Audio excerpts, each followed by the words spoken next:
আসসালামু আলাইকুম।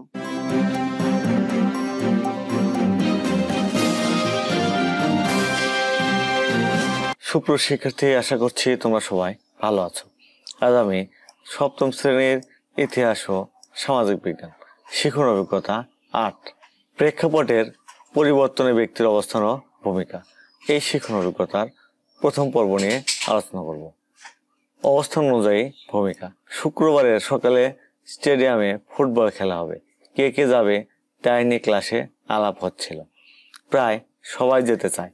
হঠাৎ সুমন কাগজ দিয়ে একটা মস্ত গোঁফ বানিয়ে গম্ভীরভাবে বলল, আমি যেখানে খুশি যেতে পারি, কারোর অনুমতি লাগে না।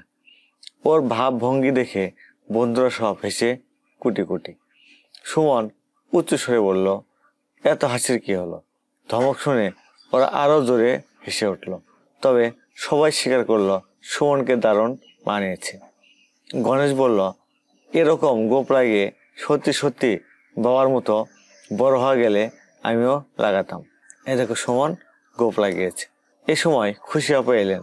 তিনি বললেন, ছোটবেলায় আমিও এরকম ভেবেছি। খুশি আপা ওদের ফুটবল মাঠের ফরমেশনের একটা ছবি দেখালেন।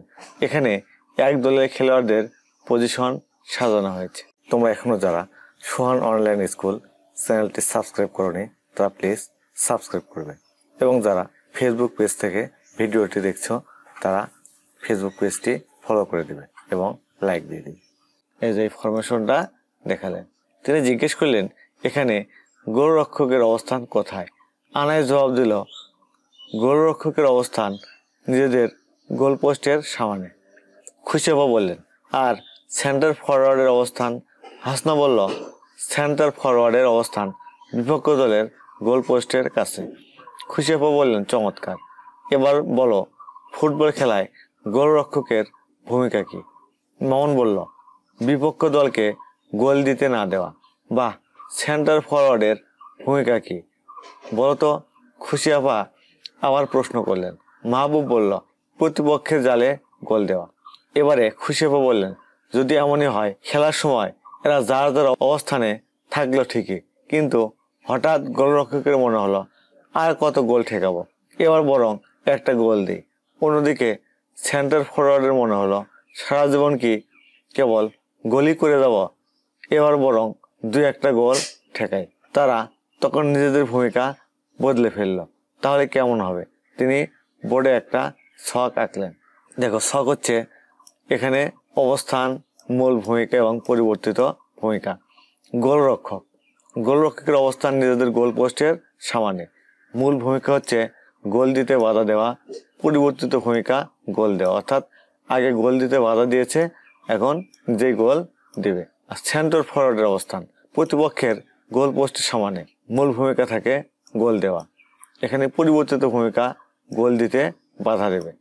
তাহলে ভূমিকা কিন্তু সম্পূর্ণ বদল হয়ে গেল। তারপর আবার যদি অন্যরকম হয়, তারা দুজনই ভাবলো এক জায়গায় আর কত খেলবো, যাই একটু অন্যদিকে খেলি। গোলরক্ষক আর সেন্টার ফরওয়ার্ড দুজনের অবস্থান অদল বদল করে নিল, কিন্তু তাদের ভূমিকা ঠিকই থাকলো। তাহলে কি ঘটবে? তিনি আরো একটা ছক আঁকলেন। এখানে গোলরক্ষকের মূল অবস্থান হচ্ছে নিজেদের গোল পোস্টের সামনে।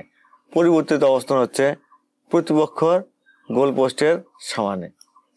ভূমিকা গোল দিতে বাধা দেওয়া, অর্থাৎ নিজেদের গোল পোস্ট বাদ দিয়ে প্রতিপক্ষের গোল পোস্টের সামনে গিয়ে গোল দিতে বাধা দেওয়া, যে হচ্ছে পরিবর্তিত ভূমিকা, যেন প্রতিপক্ষকে গোল দিতে না পারে।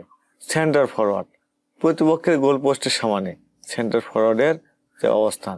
পরিবর্তিত অবস্থান হচ্ছে নিজেদের গোল পোস্টের, ভূমিকা হচ্ছে গোল দেওয়া, প্রতিপক্ষকে গোল না দিয়ে নিজেদের গোল দিবে। ছক দুটো দেখে ওরা হেসে ফেলল।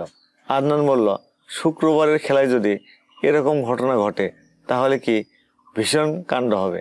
সালমা বলল, অত কাণ্ডের কোনো দরকার নেই, যে তার অবস্থান থেকে নিজের ভূমিকা ঠিকঠাক পালন করলে আমরা মজা করে খেলা দেখতে পারবো। আমরাও ছক দুটো ভালো করে দেখি আর আলোচনা করি, ইচ্ছামতো অবস্থান কিংবা ভূমিকা বদলালে কি ঘটনা ঘটবে। চলো, ইচ্ছামতো অবস্থান বা ভূমিকা বদলালে কি ঘটনা ঘটতে পারে সেটা আমরা আমাদের নোট থেকে দেখে নেব। ইচ্ছামতো অবস্থান কিংবা ভূমিকা বদলালে যা ঘটবে শৃঙ্খলা বলে কিছু থাকবে না, সর্বত্র অরাজকতা লেগে যাবে, কোনো কাজে ঠিক মতো সম্পূর্ণ হবে না, সবাই সবাইকে দোষারোপ করতে থাকবে, সময়ের অপচয় ঘটবে, কোনো কাজে কখনো সফলতা আসবে না, অনেক বড় দুর্ঘটনাও ঘটতে পারে, কার্যক্ষমতা হ্রাস পাবে, কেউ কারো লক্ষ্যে পৌঁছাতে সক্ষম হবে না, সামাজিক ভূমিকা পালনে ব্যর্থ হবে। সুপ্রিয় শিক্ষার্থী, আশা করছি তোমরা এই বিষয়টি বুঝতে পেরেছো। সুপ্রিয় শিক্ষার্থী, তোমরা এখনো যারা আমাদের চ্যানেলটি সাবস্ক্রাইব করোনি তারা প্লিজ সাবস্ক্রাইব করবে এবং ভিডিওতে লাইক দিয়ে দেবে। আজ তাহলে এখানে শেষ করছি। আল্লাহ হাফেজ।